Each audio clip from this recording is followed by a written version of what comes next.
So Adam Silver does his usual post-owners meeting chinwag out in Vegas yesterday, and he hits on all the talking points and points of contention throughout the league, as you knew he would. It seems they're close to moving the draft eligibility age back to 18 from 19, and while I'd prefer they go to 20 so there are more mature young men coming into the league, that's not a huge issue for me.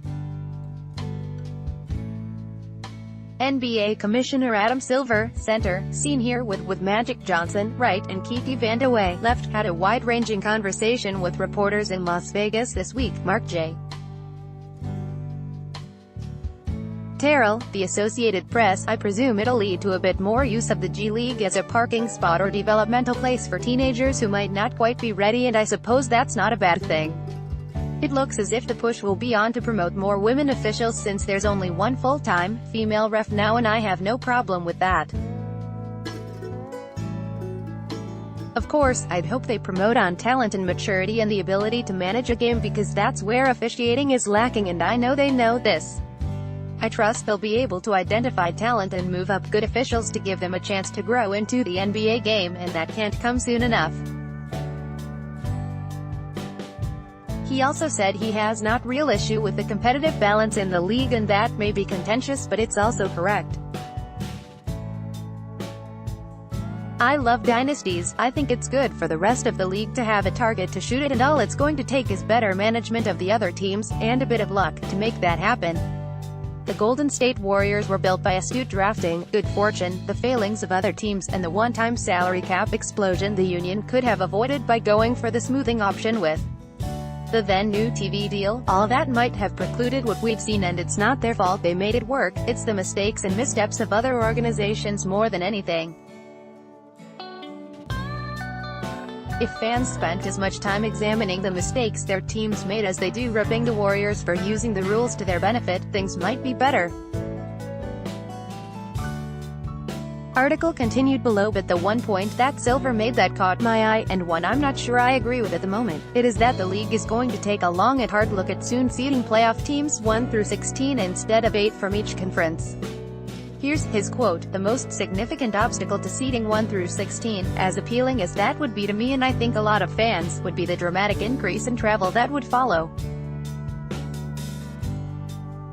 In our estimate, we could be looking at roughly 40 to 50% more travel. It doesn't mean we can't, but it is not something we can do quickly. It would require really a wholesale re-examination of how we do the schedule, how our television deal works. We are going to look at it. I think it has a real appeal to ownership, and I know it is to fans. It's just not such an easy thing to do. No, it isn't easy, and there are far too many obstacles right now to go rushing into it. Nothing can be done until they find some way to balance the regular season schedule, which I think will be the most difficult and most important facet of any change. It's unfair now that some teams play others in their conference 3 times and some others 4, just in some arbitrary manner that changes year to year. Toss in the fact teams only play the other conference twice a year, and you can see unfairness in the situation as it exists today. Until that's dealt with, they can't even think about seeding 1 to 16, and better balancing the schedule is either going to mean changing the number of regular season games or altering the length of the season, neither of which will be easy to accomplish." Article continued below. "We could get behind reseeding the teams once the playoffs are down to the Final Four, but that's as far as they should go right now. It could only be the one and only perk." Who would ask this yesterday? Here's a soccer question: how can injury time be a real when all the injuries are fakes? Almost did a spit take on that one. Perk's the greatest. We're going to try to pull together a mailbag, maybe for Friday, maybe for the first of next week, and that means you've got to get involved. You do that by clicking on ask.thestar.ca and rifling off an email with whatever's on your mind, and I answer the questions to the best of my abilities. It's a lot of fun, and you should try this. Get today's top sports stories in your inbox. For headlines from the Star's award-winning sports journalists, sign up for our daily sports newsletter. I'll preface this by saying that all All-Star games are basically a waste of time and effort. Everyone would prefer and benefit from having the time off, I'm sure, and whatever benefits accrue to the partners who get celebrate alongside players and management could probably be achieved in other ways. That said, they aren't going away, and I'll contend that the best is baseball's, which comes around next week. The nature of the game makes the players take it seriously. You're not going to see hitters making outs on purpose, pitchers aren't throwing BP, and fielders put in effort. No, it's not at the intensity of a regular season game, perhaps, and it's definitely not as juiced as a pennant race game, but the level of dogging it is low. But they did blow one thing that takes away from the game.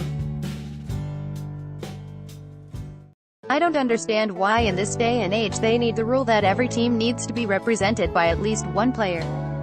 The simple fact is, some teams suck and don't have a player worthy of being an all-star in any specific year, and insisting that those teams are represented often means a legitimate and worthy all-star is left out of the game. Is that so? Fans of some last place, going nowhere team can somehow feel better about their lot in life because that team has an all-star? I'd hope not, because that makes no sense whatsoever and seems in some ways counterintuitive to putting an all-star team together. That said, I'm sure I'll totally ignore the proceeding next week, so it probably doesn't matter. Doug Smith is a sports reporter based in Toronto. Follow him on Twitter, @Smith.